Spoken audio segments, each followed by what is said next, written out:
বিসমিল্লাহির রহমানির রহিম। আসসালামু আলাইকুম। প্রিয় শিক্ষার্থীরা, নারায়ণগঞ্জ হাই স্কুল অ্যান্ড কলেজের অনলাইন ক্লাসে তোমাদের স্বাগত জানাচ্ছি। আশা করি তোমরা সকলেই ভালো আছো। আজকে আমাদের আলোচনার বিষয় হলো অধ্যায় 13 এর সসীম ধারা। তো সসীম ধারার দুইটা অনুশীলনী আছে, 13-1 এবং 13-2।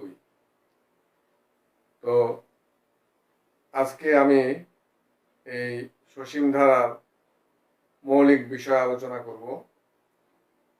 পরবর্তী ক্লাসগুলিতে আমরা এই সমস্যা সমাধান করব। তো আজকে শুরু করি আমরা। সসীম ধারা দুই রকমের। সসীম ধারা কখন বলা হয়? যখন শেষ পদ থাকে। যদি শেষ পদ না থাকে তখন এটাকে অসীম ধারা বা অনন্ত ধারা বলা হয়, আর শেষ পদ থাকলে সেটাকে বলা হয় শান্ত ধারা বা সসীম ধারা। এই সসীম ধারা দুই রকমের, একটা সমান্তর ধারা আর একটা গুণোত্তর ধারা। তো এই জন্য ধারার অঙ্ক করতে গেলে আমাদেরকে আগে বুঝতে হবে যে এটা কোন ধারা, এটা কি সমান্তর ধারা নাকি গুণোত্তর ধারা। তো অনেকেই তোমরা সেটা বিবেচনা না করেই অঙ্ক শুরু করে দাও, ফলে সমান্তর ধারার অঙ্কের ক্ষেত্রে যদি গুণোত্তর ধারার সূত্র ব্যবহার করো বা গুণোত্তর ধারার অঙ্কের ক্ষেত্রে যদি সমান্তর ধারার সূত্র ব্যবহার যদি করো তাহলে কিন্তু তোমাদের ভুল হয়ে যাবে। এই জন্য এই জটিলতা এড়ানোর জন্য এবং এই ভুল যাতে না হয় সেই জন্য আমরা কি করব, আগে আমরা নির্ণয় করব যে এটা কোন ধারা। এই নির্ণয় করার জন্য আমি তোমাদেরকে এই দুইটা ধারার পার্থক্য একটু আলোচনা করব। দেখো এখানে সমান্তর ধারা, গুণোত্তর ধারা। সমান্তর ধারা কোনগুলো? আসলে ধারাটা কিভাবে হয়? ধারাটা হয় যেমন ধরো কতগুলো সংখ্যা যদি আমরা একটা নির্দিষ্ট নিয়মে এভাবে রাখি, যেমন ধরো তোমাদের 2 + 2 এর পরে 4, তারপরে 6, তারপরে 8, 10 ডট ডট ডট ডট, তারপরে আমরা লিখলাম 2n। তো এই যে এইভাবে কতগুলো সংখ্যা আমরা পাশাপাশি লিখলাম, লিখে একটা সেট তৈরি হলো, এবং এই সংখ্যাগুলো একটা নির্দিষ্ট নিয়ম মেনে, যেমন এটার সাথে 2 যোগ করলে এটা হয়, এটার সাথে 2 যোগ করলে এটা হয়, এটার সাথে 2 যোগ করলে এটা হয়। এই যে একটা নির্দিষ্ট নিয়মে এই পদগুলো বা সংখ্যাগুলো সাজানো আছে, এদের সেটকে আমরা বলবো অনুক্রম। আর এই অনুক্রমের কমার পরিবর্তে যখন আমরা প্লাস চিহ্ন ব্যবহার করব, অর্থাৎ অনুক্রমের পদগুলো যদি প্লাস চিহ্ন দ্বারা যুক্ত করা হয়, তখন আমরা যে বাক্যটি পাবো সেটা হলো ধারা। ধারা দুই রকমের। তাহলে ধারা কখন কিভাবে পাওয়া যায়? অনুক্রমের পদগুলোকে যোগ চিহ্ন দিয়ে যদি আমি যুক্ত করি তাহলে ধারা উৎপন্ন হয়। আর এই ধারার যদি শেষ পদ থাকে তখন এটাকে আমরা বলবো সসীম ধারা বা শান্ত ধারা। আর যদি শেষ পদ না থাকে তাহলে আমরা এটাকে বলবো অসীম ধারা বা অনন্ত ধারা। তো যাই হোক, অঙ্ক করার আগে আমরা একটু দেখি যে আমাদের এই সমান্তর ধারাটা কি আর গুণোত্তর ধারাটা। এখানে দেখো আমি সমান্তর ধারার একটা প্রতীক আমরা ব্যবহার করেছি। এ দ্বিতীয় পদে প্লাস ডি, তৃতীয় পদে plus 2d dot dot dot, n তম পদ a plus n minus 1 into. এখন এখানে যদি আমরা দ্বিতীয় পদ থেকে প্রথম পদ বিয়োগ করি তাহলে কি হয়? a plus d minus d সমান d. a plus d minus a সমান হলো। আবার তৃতীয় পদ থেকে দ্বিতীয় পদ বিয়োগ করলে a plus 2d minus a minus d, তাহলে a কাটা 2d থেকে d গেলেগা। তাহলে এরকম যে কোনো পদ থেকে তার আগের পদ বিয়োগ করলে যদি সব ক্ষেত্রে এই বিয়োগ ফলটা একই হয়, তখন সেই ধারাটাকে আমরা বলবো সমান্তর ধারা। তাহলে সমান্তর ধারা বুঝলাম। আর গুণোত্তর ধারা কখন হবে? দ্বিতীয় পদকে আমরা প্রথম পদ দিয়ে ভাগ করলাম, কত হয়? এ ভেনিস আর। আবার তৃতীয় পদকে দ্বিতীয় পদ দিয়ে ভাগ করলাম, কত হয়? আর। তাহলে এভাবে যে কোনো পদকে তার আগের পদ দিয়ে যদি আমরা ভাগ করি, তাহলে যদি একই রকম ফলাফল পাওয়া যায়, তাহলে সেই ক্ষেত্রে এরকম ধারাকে আমরা বলবো গুণোত্তর ধারা। সমান্তর ধারার ক্ষেত্রে এই যে সব ক্ষেত্রে একই বিয়োগফল পাওয়া গেল, এই অন্তরটাকে, এই পার্থক্য বা অন্তরটাকে আমরা ডি দিয়ে প্রকাশ করি। ডিফারেন্স থেকে আসছে ডি। আর এই ক্ষেত্রে এটা দেখো একটা অনুপাত, এটাও একটা অনুপাত। তাহলে এই সবগুলো অনুপাতের মান কত? আর। তাহলে এটা কি অনুপাত? সাধারণ অনুপাত। তাহলে গুণোত্তর ধারার ক্ষেত্রে সাধারণ অন্তর না হয়ে হয় সাধারণ অনুপাত। তো এখন আমরা দেখি, আমরা পার্থক্যটা একটু দেখি, খেয়াল করি। আমরা এতক্ষণ দেখলাম যে সমান্তর ধারা কি আর গুণোত্তর ধারা কি। তো এখন এদের পার্থক্যটা একটু ভালো করে আমরা খেয়াল করব, তাহলে দেখবে তোমাদের অনেক সুবিধা হবে। আমি আগেই বলেছি যে পরীক্ষার হলে ধারার কোনো অঙ্ক আসলে প্রথমেই তোমাদেরকে কি করতে হবে? কোনটা কোন ধারা সেটা নির্ণয় করতে হবে। সমান্তর ধারা হলে সমান্তর ধারার সূত্র প্রয়োগ করতে হবে, গুণোত্তর ধারা হলে গুণোত্তর ধারার সূত্র প্রয়োগ করতে হবে। কাজেই কোনটা কোন রকমের ধারা, অর্থাৎ ধারার প্রকৃতি নির্ণয়, এটা মাস্ট করতেই হবে। এখন দেখো, সমান্তর ধারা এরকম থাকে, গুণোত্তর ধারা এরকম একটা প্রতীকের সাহায্যে আমরা সমান্তর ধারা গুণোত্তর ধারার পার্থক্য দেখালাম 1 নম্বরে। 2 নম্বরে সমান্তর ধারার প্রথম পদে, গুণোত্তর ধারার প্রথম পদ। সমান্তর ধারার ক্ষেত্রে সাধারণ অন্তর ডি, আর গুণোত্তর ধারার ক্ষেত্রে সাধারণ অন্তর না হয়ে হবে সাধারণ অনুপাত, যেটাকে আমরা আর দিয়ে প্রকাশ করি। কখনো কখনো কিউ দিয়েও প্রকাশ করা হয়। আর দিয়ে প্রকাশ করি, আর আর মানে রেশিও, অনুপাত, ওখান থেকে আর। আর অন্তর, পার্থক্য, ডিফারেন্স, ওখান থেকে ডি। শেষ পদকে আমরা এল দিয়ে প্রকাশ করি, এখানেও। তবে কেউ কেউ এটাকে পি দিয়েও প্রকাশ করে। পদ সংখ্যা এন, এই এন এর আবার সূত্র আছে। যখন নাকি শেষ পদ থাকে, ওই ধারায় কয়টা পদ আছে সেটা জানা, বের করা দরকার, তখন আমরা এই এন এর এই সূত্রটা ব্যবহার করে সহজেই আমরা কয়টা পদ আছে, পদ সংখ্যাটা আমরা বের করতে পারবো। তবে গুণোত্তর ধারার ক্ষেত্রে পদ সংখ্যা বের করতে গেলে আবার লগারিদমের সাহায্য নিতে হবে। এই লগারিদমের সাহায্যে আমরা যদি করি, তাহলে এভাবে করা যায়, অথবা আমরা যদি এখানে সূত্র প্রয়োগ করি, তাহলে এরকম হয় 1 প্লাস আর ভিত্তিক লগ এল মাইনাস আর ভিত্তিক লগ এ। এইভাবেও আমরা বের করতে পারবো, বা আমরা এইভাবেও বের করতে পারবো ক্যালকুলেটর দিয়ে। যাই হোক, এটা অনেক খুব একটা প্রয়োজন হয় না, তবে এইটার প্রয়োজন হয়, এই সূত্রটার প্রয়োজন হয়। এটা হলো পদ সংখ্যা এন বের করার সূত্র। এরপরে প্রথম এন পদের সমষ্টি। প্রথম এন পদের সমষ্টি হলো দুইটা, একটা s n equal to n by 2 into whole a plus l. এটা হলো শেষ পদ থাকলে। আর শেষ পদ না থাকলে আমরা এই সূত্রে সাহায্য করতে পারি। n by 2 into whole twice a plus n minus 1 whole into d. তাহলে এখানে দুইটা সূত্র, একটা হলো শেষ পদ থাকলে আর একটা শেষ পদ না থাকলে। তবে উভয় ক্ষেত্রেই n এর মান জানতে হবে। আর এখানে দেখো, প্রথম n পদের সমষ্টি Sn সমান a into whole r to the power n minus 1 divided by r minus 1। এই সূত্রটা ব্যবহার করব যখন r এর মানটা 1 এর চেয়ে বড় হয়। আবার যদি আর এর মান একের চেয়ে ছোট হয় তখন এই সূত্রটা ব্যবহার করব। পার্থক্যটা কি? আর এর মান একের থেকে বড় হইলে ওই ধনাত্মক মান রাখার জন্য আগে আর পরে ওয়ান, যেহেতু আর এর মান ওয়ানের থেকে বড় তাহলে বিয়োগফলটা ধনাত্মক হবে। তো সেই ক্ষেত্রে আর মাইনাস ওয়ান, আর এখানেও r to the power n minus one. আর এইখানে আর এর মান যদি একের থেকে ছোট হয় তাহলে আমরা কি করব?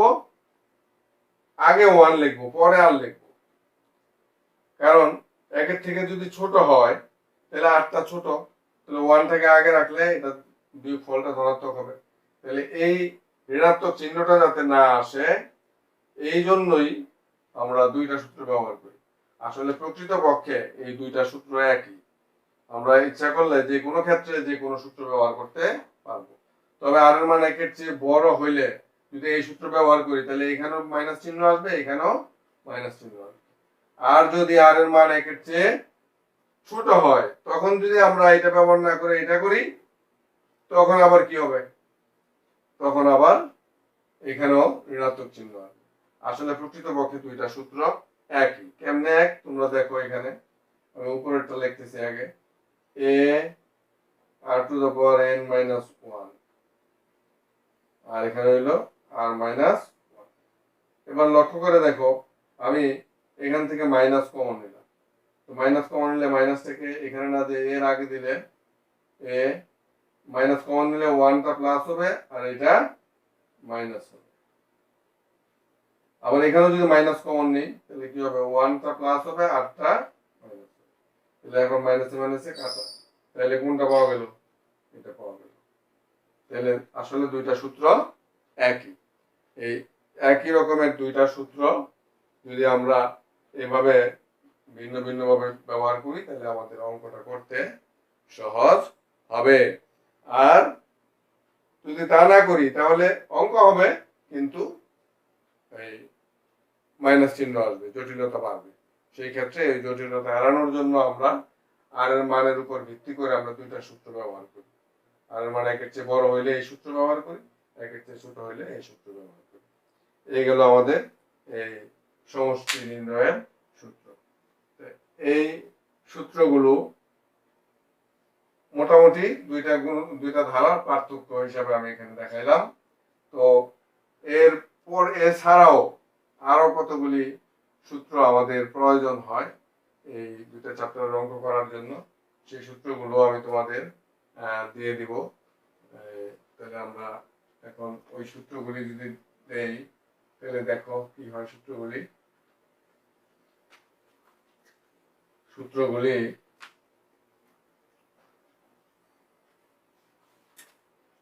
সূত্রগুলি আমরা এখন আলোচনা করব।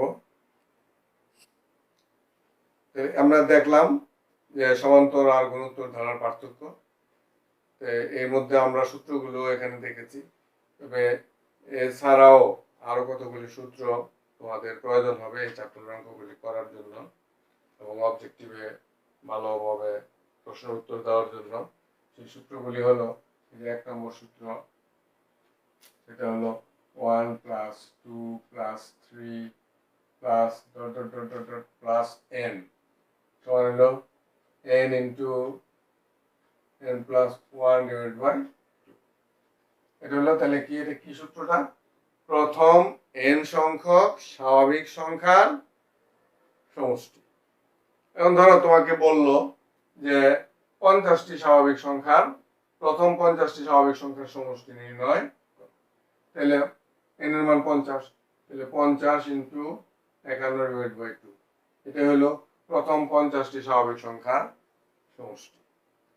আবার ধরো এরকম বললো যে তোমার 10, 11, 12, 13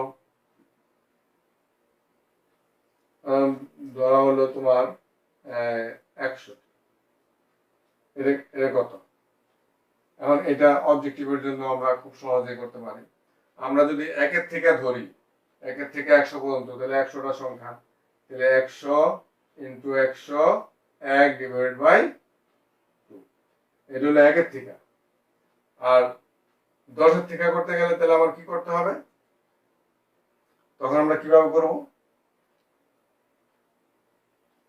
তখন আমাদের দেখতে হবে এখানে এই এটা তো শুরু থেকে না, এটা কোত্থেকে হইলো 10-এর থেকে। তাহলে 10-এর থেকে 100 পর্যন্ত তো আমাদের 1-এর থেকে 100 পর্যন্ত এটা।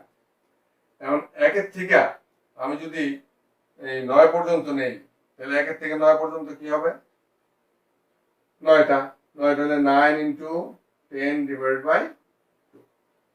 এখন যদি আমি এটা থেকে এটা বিয়োগ করি, তাহলে কিন্তু আমার এটার যোগফল। তো অবজেক্টিভে এরকম প্রশ্ন আসতে পারে। তো সেক্ষেত্রে তোমরা কি করবা, একবারে শুরু থেকে নিবা, শুরু থেকে 100 পর্যন্ত, আবার 1-এর থেকে 9 পর্যন্ত। তাহলে 1-এর থেকে 100 পর্যন্ত হলো এটা, আর 1-এর থেকে 9 পর্যন্ত সমষ্টি হলো এটা। তাহলে এইটার থেকে যদি আমরা এটা বাদ দিই, তাহলে আমার 10 থেকে 100 পর্যন্ত স্বাভাবিক সংখ্যার সমষ্টি পাওয়া যাবে। তাহলে এই এই মেকানিজমের মাধ্যমে আমরা এরকম যে কোনো সংখ্যক স্বাভাবিক সংখ্যার সমষ্টি বের করতে পারবো। এরপর আসতেছে আমাদের n সংখ্যক স্বাভাবিক সংখ্যার বর্গের সমষ্টি, that is 1 square plus 2 square plus 3 square plus n square সমান হলো n into whole n plus 1 into whole 2n plus 1 divided by 6। প্রথম n সংখ্যক স্বাভাবিক সংখ্যার বর্গের সমষ্টি। এই ক্ষেত্রে আমরা যদি এরকম হয়, যেমন আমার বললো এই 20 square plus 21 square plus 22 square plus 50 square এর সমান কত, তাহলে এটাকে আমরা ওই আগের মেকানিজমের মাধ্যমে আমরা বের করতে পারবো। প্রথমে 1-এর থেকে 50 স্কয়ার পর্যন্ত বার করব, তারপরে 1-এর থেকে 19 স্কয়ার পর্যন্ত বার করব, তারপরে দুইটা বিয়োগ করলে আমাদের এটা পাওয়া যাবে। তাহলে এই টেকনিকের সাহায্যে আমরা এইভাবে আমরা অবজেক্টিভের উত্তর করতে পারব। এরপর আবার তোমার n সংখ্যক স্বাভাবিক সংখ্যার ঘনয়ের সমষ্টি, n সংখ্যক স্বাভাবিক সংখ্যার ঘনয়ের সমষ্টি, অর্থাৎ 1 cube 2 cube plus 3 cube plus plus n cube. এটা হলো তোমার এরকম হবে n square into whole n plus 1 এর হোল স্কয়ার ডিভাইড বাই। এখন এইটা এটা আর এটা খেয়াল করো, এটাকে বর্গ করলে এটা হয়, এটাকে বর্গ করলে এটা হয়, তাহলে এইটার মধ্যে বর্গ করলে এটা সমান হবে। তাহলে আমি এই দুইটার থেকে একটা সিদ্ধান্ত নিতে পারি। কি সিদ্ধান্ত?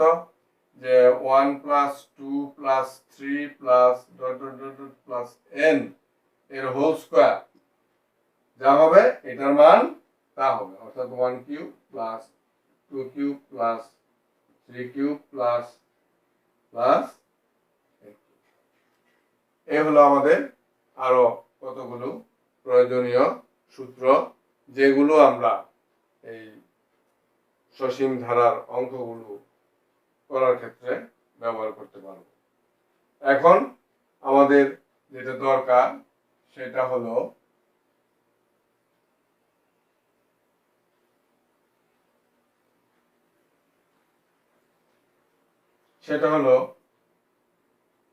এই যে আমাদের সমষ্টির সূত্র Sn সমান n/2 a plus n সমান n/2 2a plus n minus 1 into d। এটা একটা সূত্র, এটা একটা সূত্র, একই সূত্র। এখন বললো এই সূত্র প্রমাণ করো, বা বললো দেখাও যে এত সমান এত বা এত সমান এত, যেখানে প্রতীকগুলি প্রচলিত অর্থ বহন করে। প্রচলিত অর্থ বলতে এ দ্বারা প্রথম পদ, ডি দ্বারা সাধারণ অন্তর, এন দ্বারা পদ সংখ্যা, এল দ্বারা শেষ পদ, এগুলি। তাহলে এই প্রমাণটা আমরা কিভাবে করব?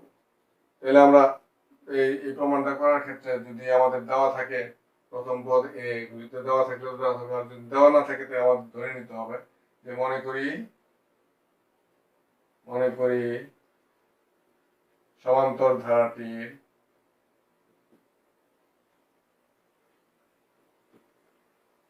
প্রথম পদ এ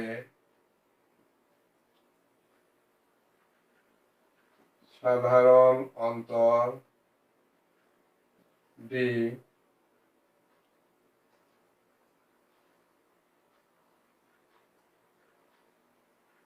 শেষ পদ এল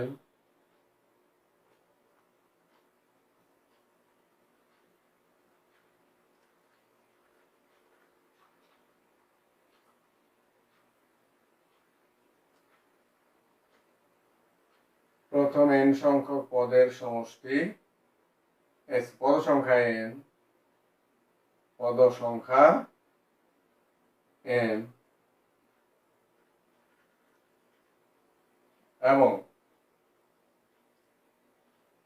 প্রথম n সংখ্যক পদের সমষ্টি S।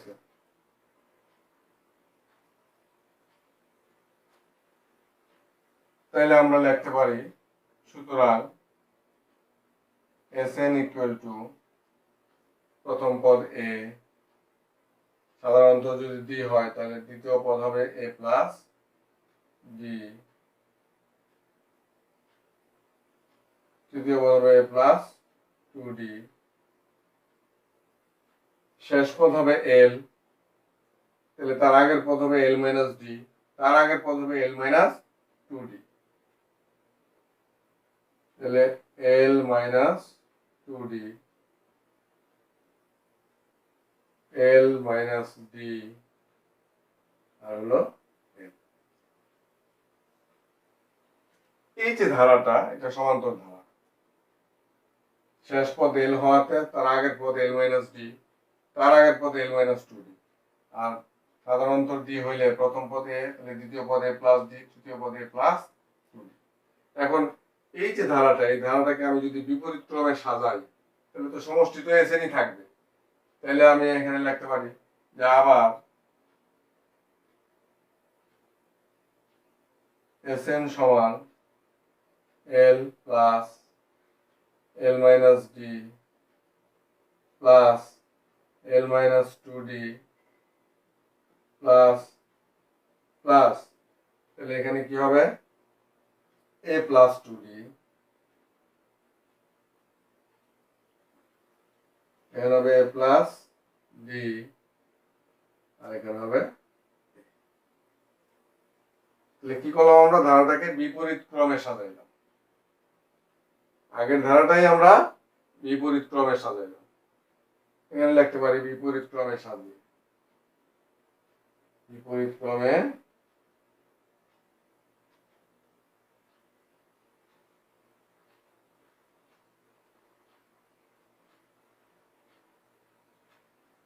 সাজিয়ে আমরা এটা পাইলাম। এখন যদি আমরা যোগ করি তাহলে কি হয় 2sn, sn আমরা এটাকে sn বলি কিন্তু আসলে প্রকৃত অর্থে এটা হবে s সাব n, তাহলে 2s সাব n সমান, তারপরে এই দুইটা যোগ করলে হবে a প্লাস l, এই দুইটা যোগ করলে দিয়ে দিয়ে ভেনিশ, তাহলে a প্লাস l, এখানে হবে a প্লাস l, এখানেও যোগ করলে 2d কাটা a প্লাস l, এখানেও যদি আমরা যোগ করি তাহলে হবে a প্লাস l, এখানে যোগ করলে হবে a প্লাস, তাহলে এরকম কয়টা n সংখ্যা, যেহেতু পদ সংখ্যা n, তাহলে এখন যদি আমরা যোগ করি তাহলে কি হবে 2sn সমান হলো n into a plus l, কিভাবে হলো যেমন আমার একটা এ প্লাস এল, দুইটা এ প্লাস এল, তাহলে এটা হলো একটা, এখানে হলো দুইটা, এখানে হলো তিনটা, তাহলে এখানে আমি লিখতে পারি একটা এ প্লাস এল। এখানে কয়টা এ প্লাস এল? দুইটা, 2 ইন্টু এ প্লাস এল। এখানে কয়টা? তিনটা, তাহলে 3 ইন্টু এ প্লাস এল। তাহলে মোট কয়টা? এন সংখ্যক, তাহলে এন ইন্টু এ প্লাস। জিনিসটা বোঝা গেল যে কিভাবে এইগুলি যোগ করলে এন ইন্টু এ প্লাস এল হলো। তাহলে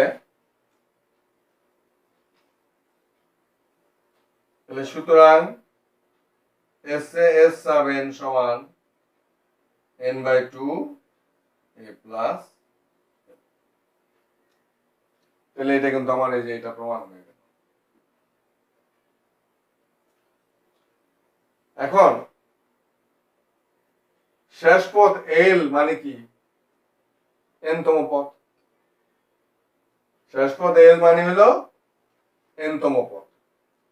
তাহলে আমরা লিখতে পারি, আমরা উপরে চলে যাই মুছে। তাহলে একটা প্রমাণ হলো, 1 নম্বর, এটা আমি 1 নম্বর দিলাম, যে যে সূত্রটা মানে শেষ পদ থাকলে যে সূত্রটা, এই সূত্রটা আমাদের প্রমাণ হয়ে গেল। এখন পরবর্তী এই সূত্রটা প্রমাণ করতে গেলে আমার আরেকটু যোগ করতে হবে। কি যোগ করতে হবে? যে এখন এতটুকুর পরে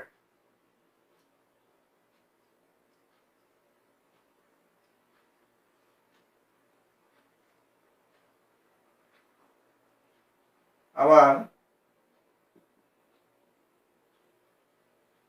শেষ পদ এল ইকুয়াল টু এনতম পদ। আবার এনতম পদের সূত্রটা কি? এ প্লাস এন মাইনাস 1 ইন্টু।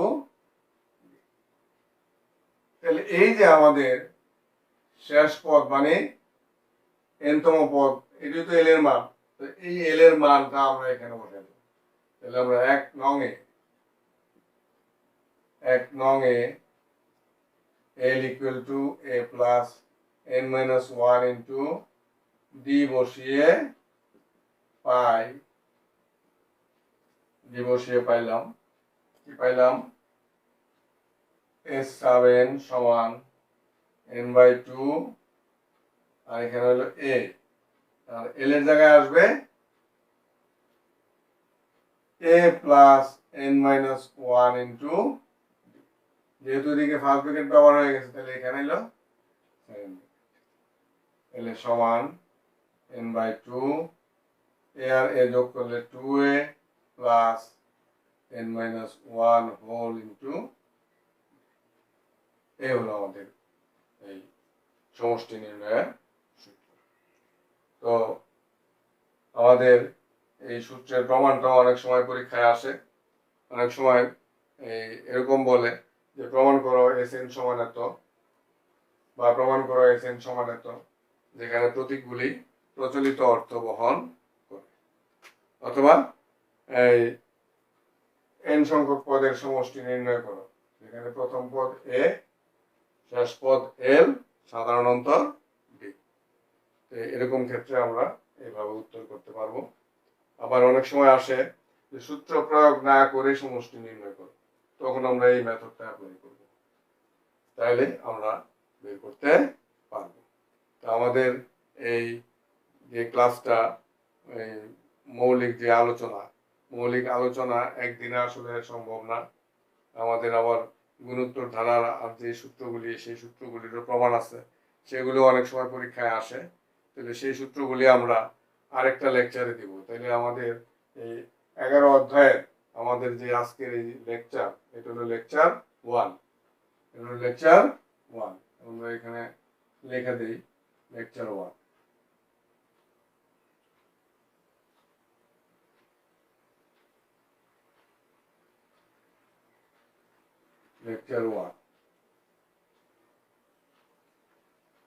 তাহলে আমাদের এই সসীম ধারার মৌলিক বিষয়গুলির লেকচার 1 আজকে আমরা শেষ করলাম।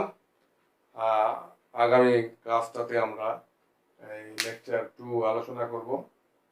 গুণোত্তর ধারার সূত্রের প্রমাণ এবং অন্যান্য যে সূত্রগুলি আছে সেই সূত্রগুলির প্রমাণগুলি আমরা আলোচনা করব। পরবর্তীতে আমরা অঙ্কের মধ্যে যাব। আজকে এই পর্যন্তই রইল। ধন্যবাদ।